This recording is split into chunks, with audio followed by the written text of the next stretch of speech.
Hello and thanks for joining us for Reporters, the programme that brings you the very best stories from our correspondents around the world. Back in 2008, El Salvador's gang culture was the subject of documentary film La Vida Loca. In it, French filmmaker Christian Poveda revealed devastating corruption and murder at the hands of rival gangs until he too was assassinated.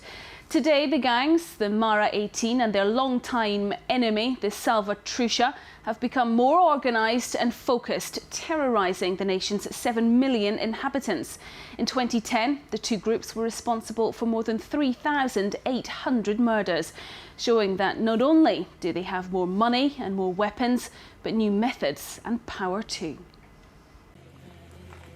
It's an unusual meeting. We're met outside a prison by a masked commander and his 300 faceless men who are on guard. They can't give us their names. 5,000 prisoners are crammed below.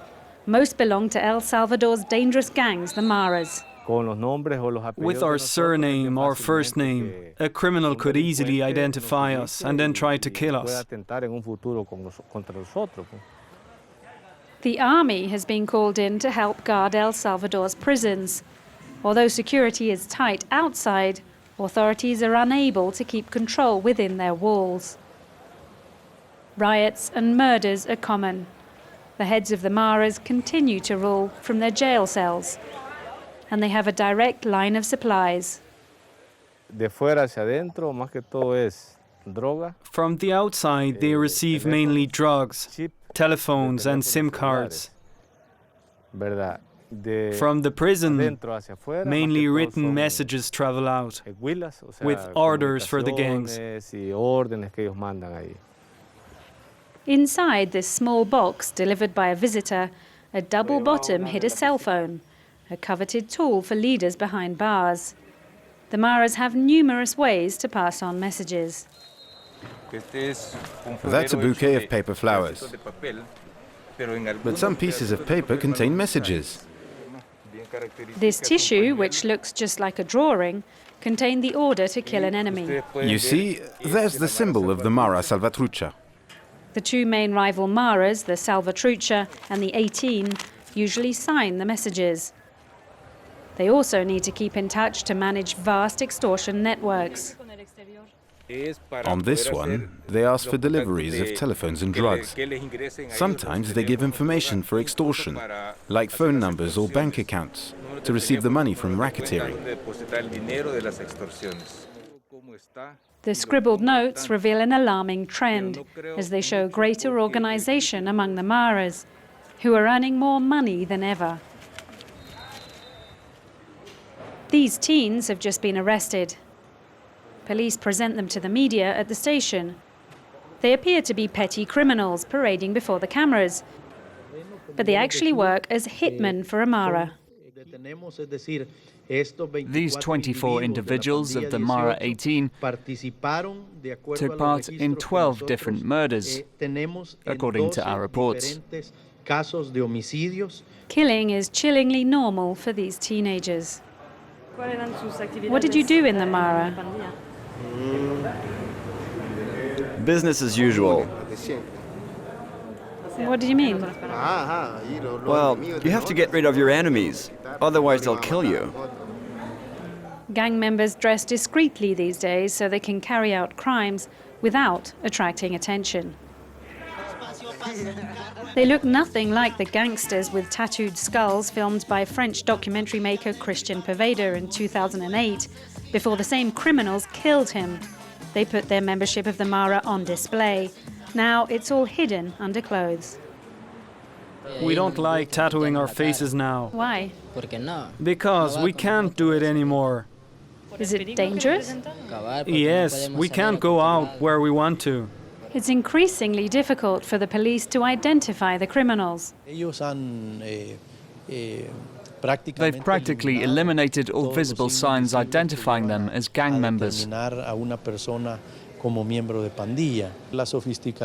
their sophistication is also seen in how they commit their worst crimes, or their highest impact crimes, by using minors. They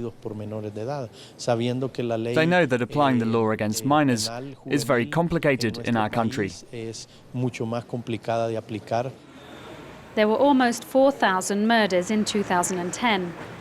Crime rates in El Salvador are among the highest in the world, and the Maras have more and more money to fund their crimes.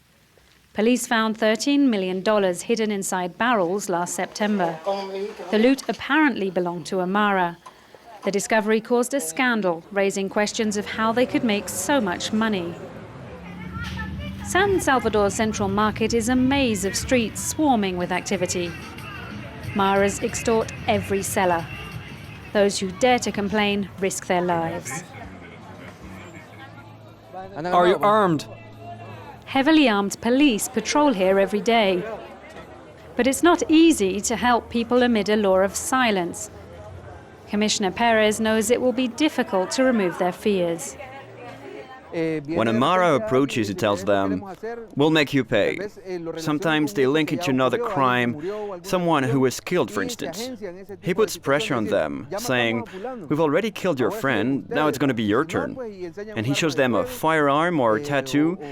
People are afraid of that, so they think, "I have no other choice. I have to pay." In a call recorded by the police, a Mara addressed vendors on one of the market's streets. If you keep complaining to the police, I'm going to blow up one or two businesses. And that'll act as an example on the streets. Listen to me. I'm preparing my men. I've got 10 men who only listen to my orders, and who I can tell to come over by car and fire off some shots. It's not surprising that no one dares to speak here. Do you know someone who would have the courage to speak about it? One of your colleagues? Oh, no, not a single one. After several attempts, one woman finally reluctantly speaks. I have to give them 50 cents or $1 every day. And they threaten you if you don't pay? Yes. If you don't pay, it's bad, and it can affect the others. Last time, they threw a grenade near here in December. Yes, a grenade. There were lots of injured. Because someone hadn't paid? No, because they wanted the vendor to pay twice as much. The Maras are thought to earn $35,000 each month in this market, in a racket barely 2 years old. Maras also threw a grenade at a nearby bus station a year ago to force the owner to pay up.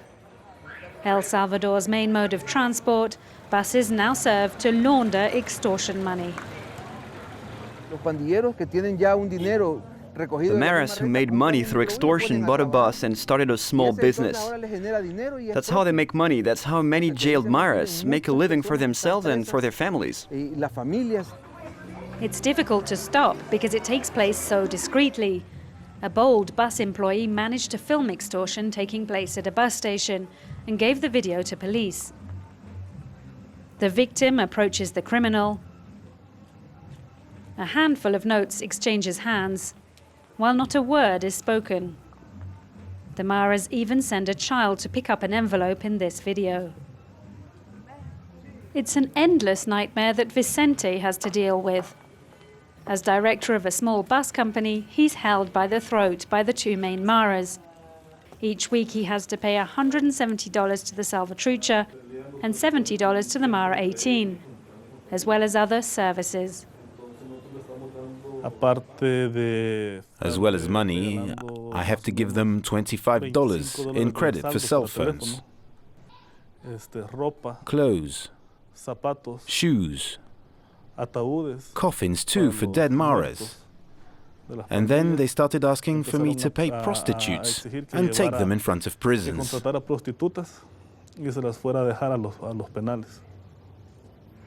Vicente regularly receives death threats, while his employees are also at risk. Last June, the Maras burned a bus and its 11 occupants in a San Salvador suburb. We have no choice. We have to pay. If we don't pay, the bus is an easy target for them. They can kill the conductor, the driver, or burn the vehicle. It's a bitter irony that Vicente knows the man who extorts him. They were at university together. The man calls from the jail where he's locked up.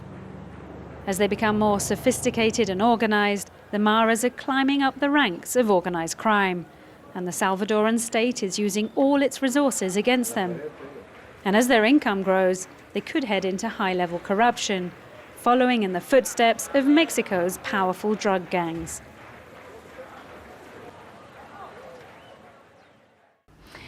Well, that's it for this edition of Reporters. You can watch this story and all our other reports once again on our website. That's france24.com, france24.com. Until next time, bye for now.